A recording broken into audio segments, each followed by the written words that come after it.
Hello, sisters. Welcome to Rising Feminine Online Temple, which is a 7 days initiation for a woman to journey back to her true essence.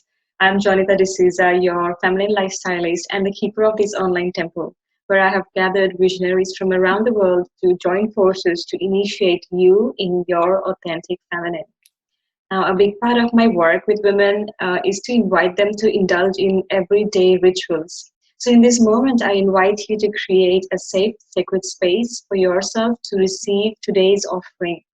We have a special guest today in this temple, Elena Angel. Elena Angel is an intuitive teacher, speaker, and mentor, best known as the founder of the Ultimate Connection Coaching and a soulmate expert. She specializes in energetics, Taoist, Tantric, Shamanic, quantum, and combines ancient knowledge and rituals with NLP, hypnosis, and other modalities, especially to resolve issues around sexuality and relationship, enhance self awareness, and powerfully align with life purpose.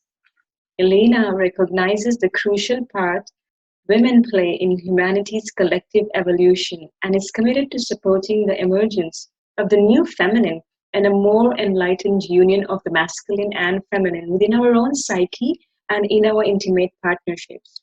She runs a dedicated women's circle in London, holds cacao ceremonies, soulmate connection events, and retreats for mixed genders and women only group.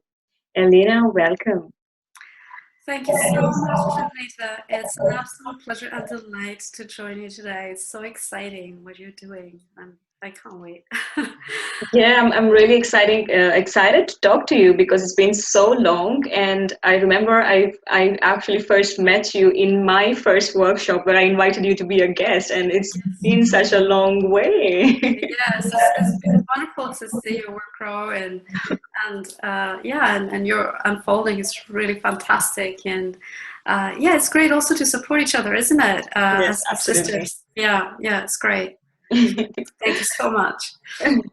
My pleasure. So before we went on to this call, I did a quick prayer and I pulled out a goddess oracle card for our conversation right now. And goddess Bridget came up, don't back down.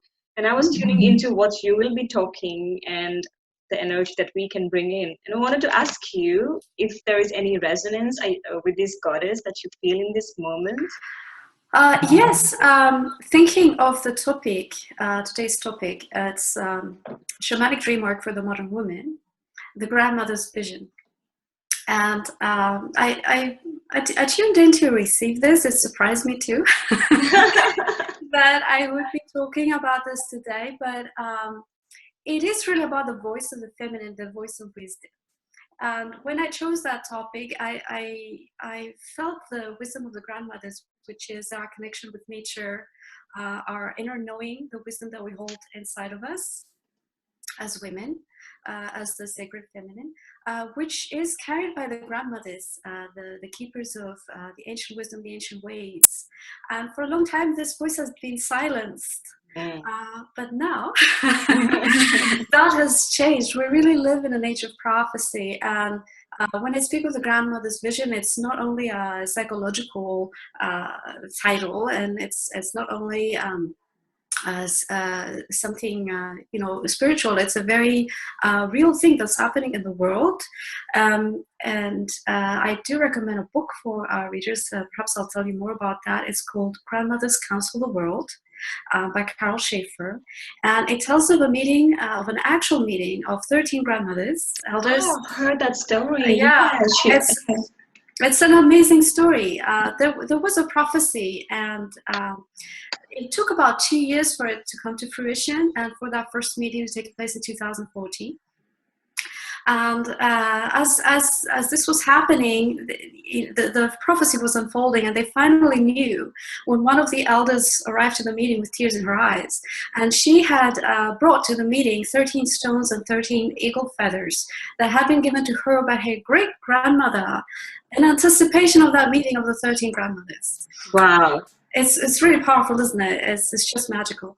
And the message that these grandmothers have for us, for the world, coming from these indigenous cultures, is to restore the balance, to balance the masculine power with the feminine unconditional love and care, so that we can have synergy in our world. We can overcome the pain, the suffering, the wars, the hunger, all this destruction of our planet, and live as brothers and sisters once more, in balance, in flow with nature of the divine.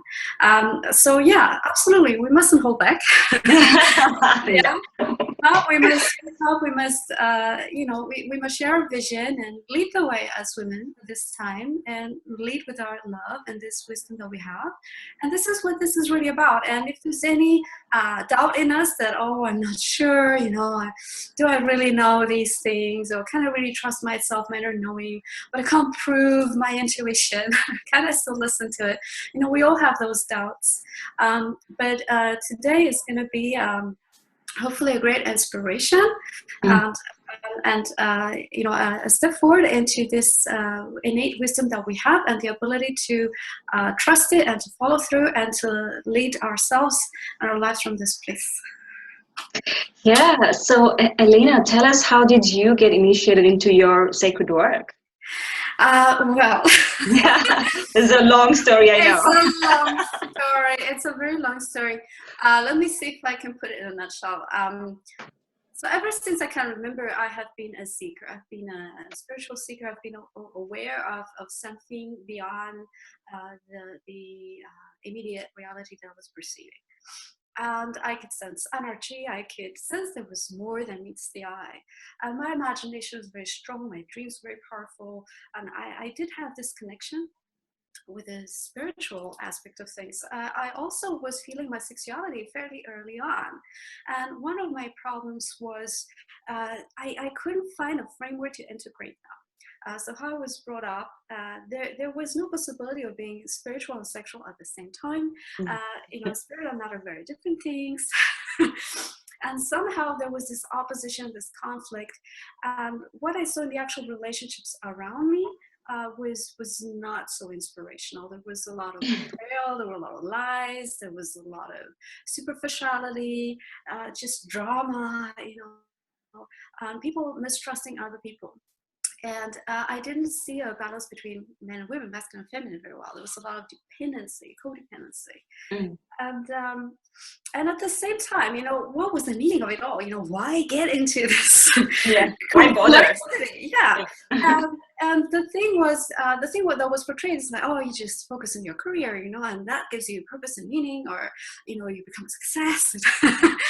And it just didn't quite add up. I was very passionate about music. I did follow that through. But I always had this question, what is this all for? What am I doing here? What is this thing about relationship, and where is spirit? What's happening here? There's something very wrong. How am I so wrong to feel like this?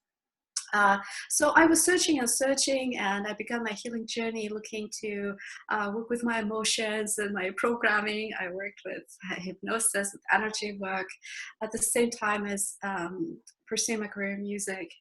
And at some point, I came to three paths, very important, and practically at the same time. It was shamanism, Taoism, and Tantra at the same time. And suddenly it's like, whoa, okay, it makes sense. I've got it. And what I got was this. Here were three quite distinct, but in some ways similar spiritual traditions, very broadly, okay?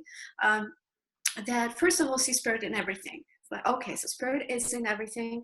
There is no separation. Matter is spiritual. There's just no separation. And we're all interconnected.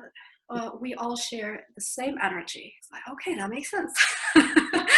So I'm one whole being. I'm interconnected with everything else. There is spirit in everything. There is no opposition. There is no separation. That is an illusion. And all of those traditions, they have very specific practices. They have tools to work with consciousness, to work with energy, to help ourselves for our own healing, for our own transformation, and also for the way we relate. We relate with each other as men and women, as brothers and sisters, and with the world, with the work that we do, with nature, with everything. And that for me was crucial. I also rediscovered the power of ritual and prayer, and I know you are very much an advocate of creating rituals, and it's so very important, isn't it? Because this focus of attention and this coming back to the sacredness of the moment and of our presence as divine beings, it really does create magic. It helps us transform our lives. It's very, very powerful. So this part of ritual came back to me in ceremony and prayer, and having a very direct connection with the divine.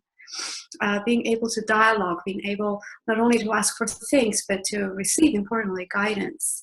To receive guidance to align my will with the greater will for the greater good. Which to me was very important. All those paths shared that. So that was really the beginning, let's say, of a big transformation in my life, where I changed my work and I started to pursue this as my work with others as well as with myself.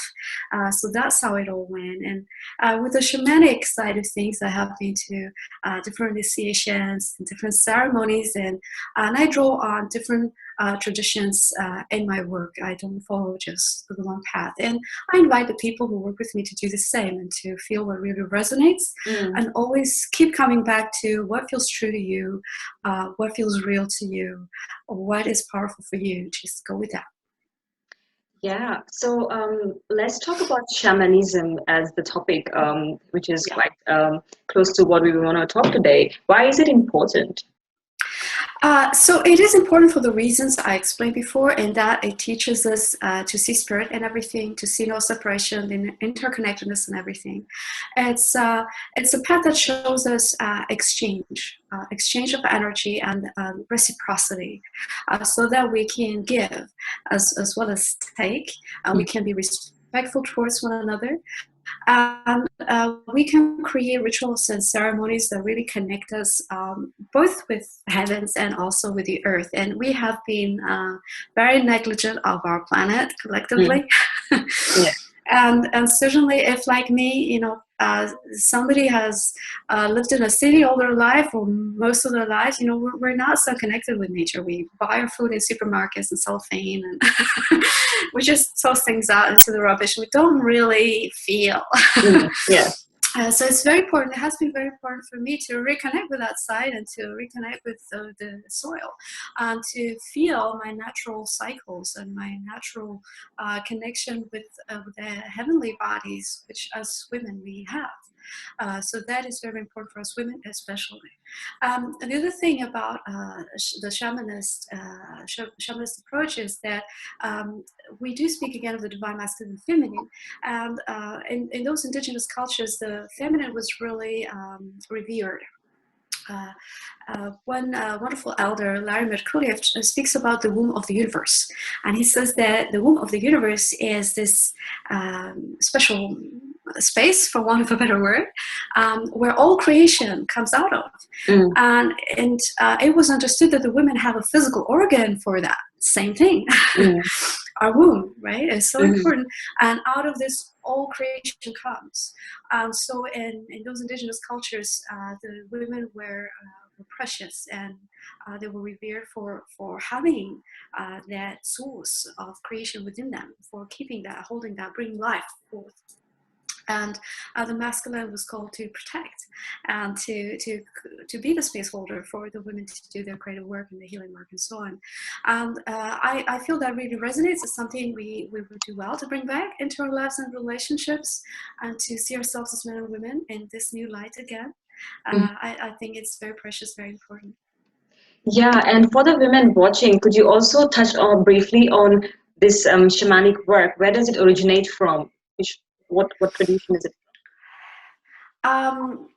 So it goes back a long time, probably the beginning of the different human races on the planet. So shamanic traditions are really the indigenous wisdom, the wisdom of the land, of the ancestors, and everybody has a shaman somewhere in our ancestry. Yeah. Right? So we are all connected to the land in some on some level, we're all connected. However disconnected our lives might be now, we still have those lineages. We are connected. And this is a spirituality that rises organically from being a part of nature, as opposed to in opposition or somehow seeing ourselves or thinking ourselves separate from it. And it calls on a direct experience of the divine, and it's really about this interconnectedness where we feel ourselves as part of a co-creation, where we can influence events and where we can gather wisdom from our environment. And the forces around us. And there is also the understanding that there is a certain illusion of the material world, and there is a deeper truth, a greater truth beyond that. Which brings us actually to the dream work. So all those shamanic traditions, and there are many, so I'm not mentioning anyone. Larry Merkuliev is from an Aleut elder. I have a YouTube playlist with a lot of messages from elders, so your listeners can be directed to that if they want to see more.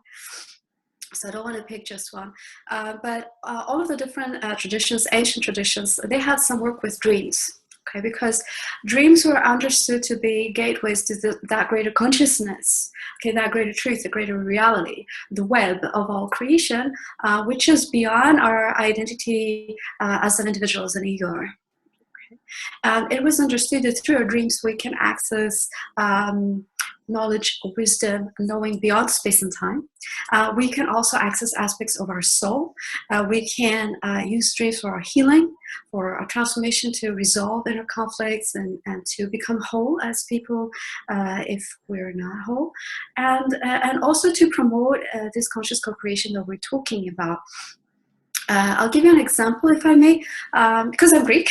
Yeah, go ahead. I like to mention the ancient Greeks.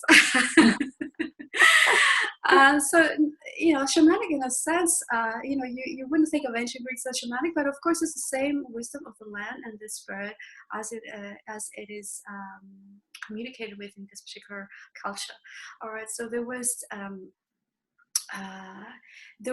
the god of health and healing, Asclepius, who is portrayed as a Christ figure, who knew the power of the medicines of the land, the herbs and plants, and who was also working with the spirit animals, and who promoted a holistic way of healing. And he created temples, or temples were created in his name, furthering the tools, those approaches, those tools, where dreams were used for healing. So the people would go to the temples, they would incubate healing dreams. In the dream, the god himself would come and perhaps perform some surgery, or maybe some of his spirit animals would come perform a healing. Or what also happened sometimes was that in symbolic form, in symbolic language, the dream would show what the healing is for this person. So that the priests who were healers and psychics in a sense would decode the dreams, and if the healing had not already taken place, they would give the healing that was shown in the dream for the person. And this is absolutely real. We have actual inscriptions telling us so-and-so healed this, so-and-so healed that. And the people after the healing, they would also make artifacts. They would make copies of the body parts. So you see sometimes eyes, where the eyes were healed. Yeah. And offer them to the god. We don't have the exact technique. It hasn't survived, unfortunately, but it is known that dreams were used for healing in this way, in those temples. Other tribes, Native American tribes, use them. The Iroquois, for example, use a lot of dream healing. The Lakota people. We have the Toltecs, we have the Taoists, the Tibetan Buddhists, all of those traditions, they have dreamers schools, dreamers paths. There is even a Kabbalistic dreamers path. Oh, wow. And it's a very feminine path. And the carrier of this wisdom is a lady called Catherine Scheinberg, who is a really exceptional woman. And she has a very fascinating story to tell about dreams and how the part of our mind that creates images is the feminine aspect, and it constantly creates images. So dreaming is something that happens all the time, 24 hours a day. Not just when we are sleeping. Not just when we are asleep. It's just the creative part of the brain constantly producing images, and it's pretty easy to test it. If you just close your eyes and still your mind, very quickly some images will form. Yeah. They will just come. She has a lovely story. When she was little, she was so immersed in this world. She so loved these images that just kept arising in her mind that she wasn't so interested in the real world. And when she went to school, she programmed herself that whatever the teacher said would just come into her ear and would go into a safe place where she could get the information again later when she needed it. So she didn't have to pay attention to the teacher all day. She was just watching these images. And when she finally got to this Kabbalistic school of wisdom, she was told that this is absolutely the correct way, not to be influenced, but to allow those symbols to arise out of us, out of our psyche, out of that inner creative force. And they are powerful creative force in themselves. They're not necessarily symbolic of something else, but they are what they represent. So it's very powerful work to work with imagery in this way. And Catherine Scheinberg she's written a couple books that are very interesting, but she has also applied the teaching, the Dreamer's Path, for women who want to work on fertility and also for childbirth. There have been critical trials of her using those dreaming techniques with extremely good results. So it's super, super powerful work.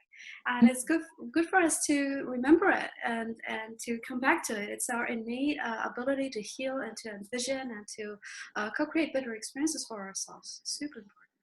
So for the women watching, how can one get started about it? Could you give us some practical tools or tips on how to go about it? Well, today I will invite you to a short dream practice, which will feel a little bit like a meditation. There will be a short induction, which you can learn now. Okay, and you can also use, if you want to use that technique. And today I will really invite you to connect with that wise part in yourself that I spoke about before, and to allow some imagery to arise. We really will have to suspend our logical, rational mind here. Yes. Yeah, that's gonna say, oh, but I don't know that I did it right, and how can this be? And oh, maybe I shouldn't have seen this. Maybe I should have seen something else. Oh, I don't know. What am I doing? Yeah. Well, and it's okay for this to be, but we will just put it on one side. Perhaps imagine you have a box next to you and you just empty that thinking, empty that box, and then, if you want it later, you can get it back. Yeah. But for this particular exercise, I would invite you and our listeners to just park everything in that box and go to this exercise and see what happens. So that will be one simple, let's say, simple but powerful exercise. And then for our listeners who want to continue, I have prepared a free gift, and that is a recording of a live class that I have taught, where I explain some very powerful shamanic practices for you all, so you can have some more instruction in how to start working with your dreams, the dreams that you remember from when you go to sleep, also how to remember your dreams when you sleep, and also the awake dreams, such as the one that we're going to do today. So you won't be going into a very deep trance today. It's only going to be a light trance, and it's just as powerful. All right, are we ready? Yes. Okay. I am ready. All right, fantastic. So the first thing we're going to do is just close our eyes and arrive. And wherever you happen to be, just adjust your body. Feel yourself arriving. Drop a little bit deeper into your seat. You can also do it standing if you prefer. I prefer to stand and feel my grounding very well. And just breathing and becoming aware of the breath. One of the most powerful things we have is our presence, just our awareness, our presence, our beingness. So the more you drop into it, the more powerful you become.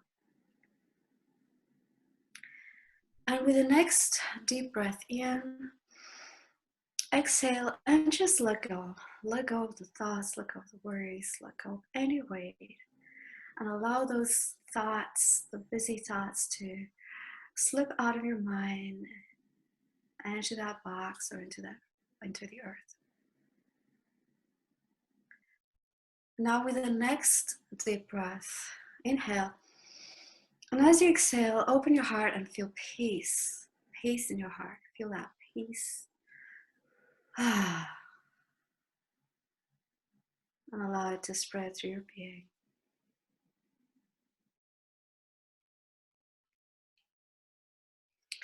And now with the next deep breath in, exhale and allow your heart and your being to be filled with love and light. Love and light. Love and light. It's a beautiful feeling. And now imagine somewhere in front of you a step. And in a moment when you're ready, you will take this step, whatever it looks like. Maybe it's a little step, maybe it's a big step. Notice what it looks like, what it's made of, how far it is from you, or how close it is to you. Take in another deep breath and take the step now. And see yourself somewhere new. Somewhere new. And this place may look like a familiar scene or something quite new to you in this moment, or maybe it's just space.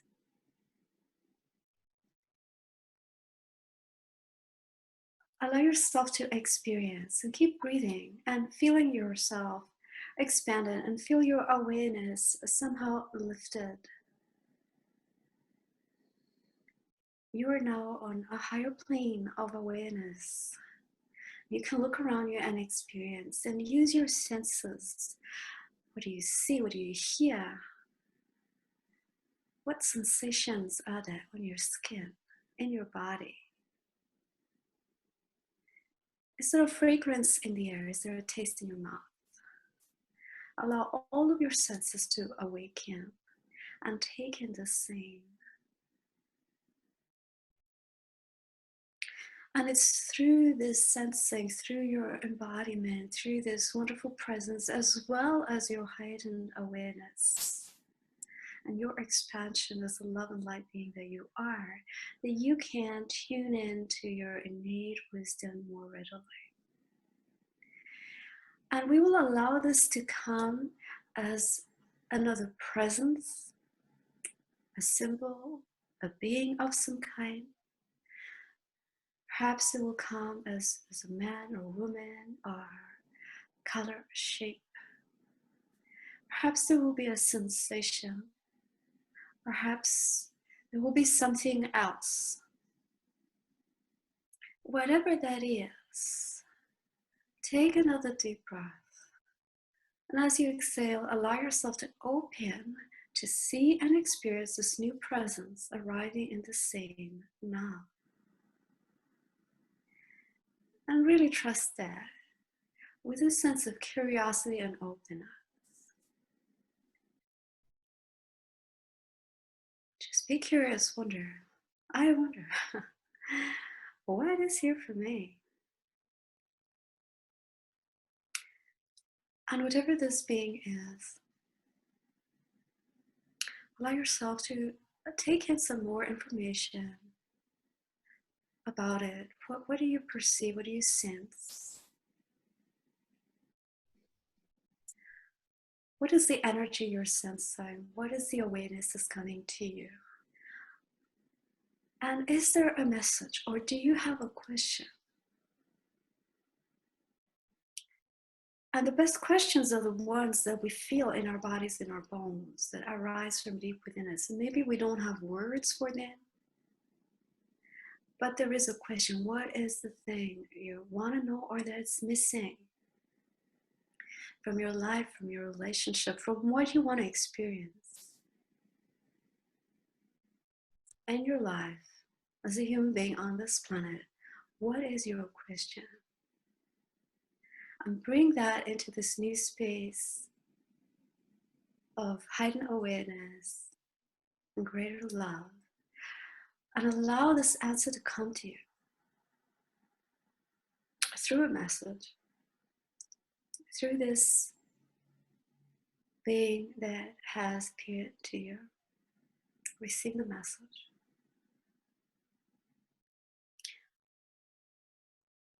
And let's now make space for you to receive not only an answer, but the gift of the thing that you desire, the quality of that answer, to receive it as a reality. So just imagine that whatever this being is, or that symbol, that it now offers you a gift of itself or another gift, which you can receive and put somewhere in your body. And feel it going somewhere in your body. Allow that to infuse you and to inform your being and your awareness, your energy, to inform your being on every level, so that you know and experience for real that which you are seeking. And know your wholeness, and know your divinity and your wisdom. And know that you can have access to this part of yourself and this part of creation at any time you wish to come here, you can. You can find this place again easily in yourself. Now let's just take a few moments to give thanks for the gift. Give thanks to yourself for your amazing wisdom, your amazing power, your amazing love. The gift that you are to the world, that all that you bring, through being you, through your life, through what you share, through what you speak, what you express. And rejoice in that. Find your joy.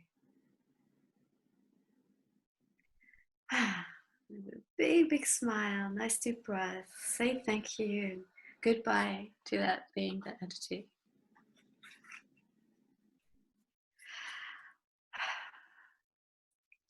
And just gently, as I count from 5 to 1, you can come back to your room, to where you're sitting or standing, with this expanded sense, big smile, all lit up with that deep knowing and wisdom that you have once more regained for yourself in yourself now. So counting backwards, 5, 4, 3, 2, ready to open the eyes, feeling the body again. And 1, opening the eyes, coming back to the room. Welcome back, shinier, more radiant, more wise you. I just want to be in my dreamland. It sounds so good. Can't blame you, me too. That's it, isn't it? So this is it, making paradise on earth. It's our dream, our vision, to bring it back. Yeah.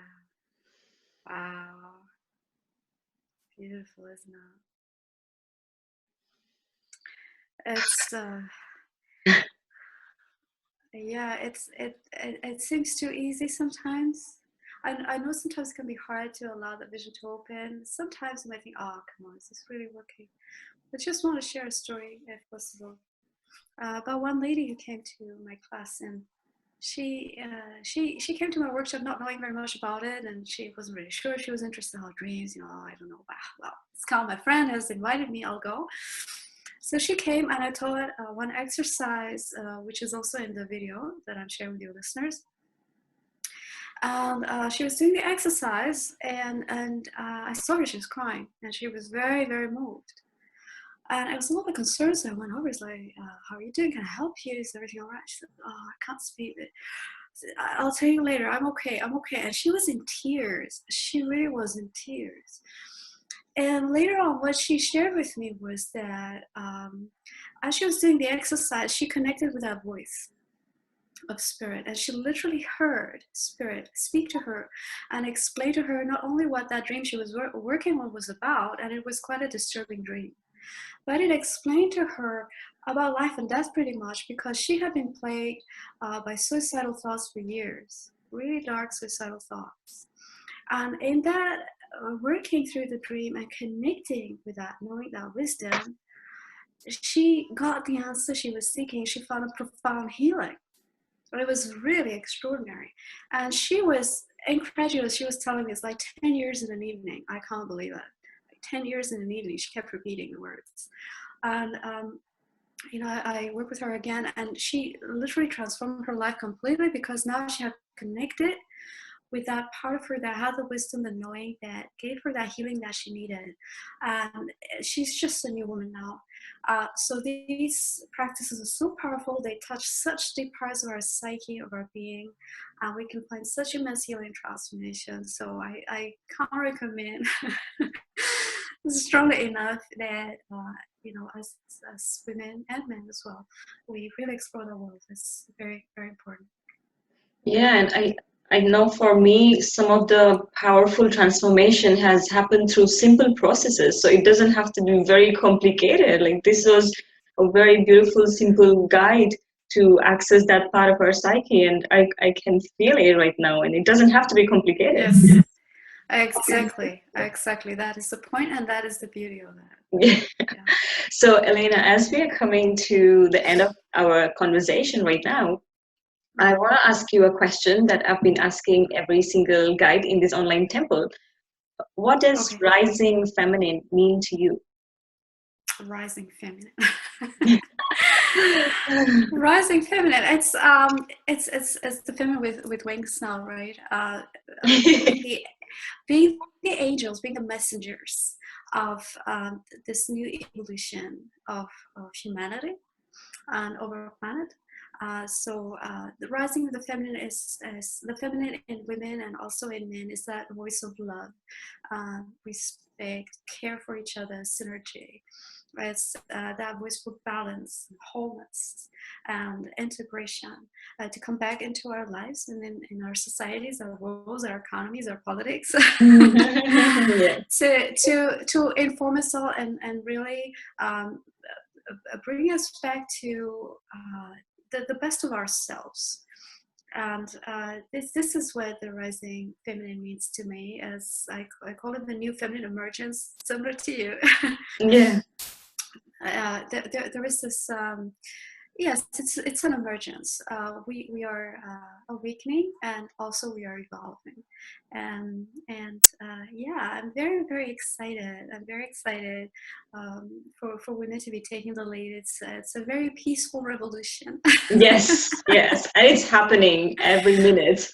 Absolutely, one woman at a time. It's Yeah. happening all the time. Yes. Thank you so much, Elena, for your time, for your generosity with this guide and your offering to the women watching. I really appreciate your presence in this Rising Feminine online temple. Thank you so much, dear Janita. I so love what you're doing, and thank you for creating this sacred space and sharing all this wisdom for us all to benefit from, grow. Thank you, and I can't wait to see the whole series now. I'm so excited. Yeah. It's amazing. It's going to be amazing. It Thank is you. fantastic. Thank you. I'll see you again. See Bye you. for now. Bye. Bye.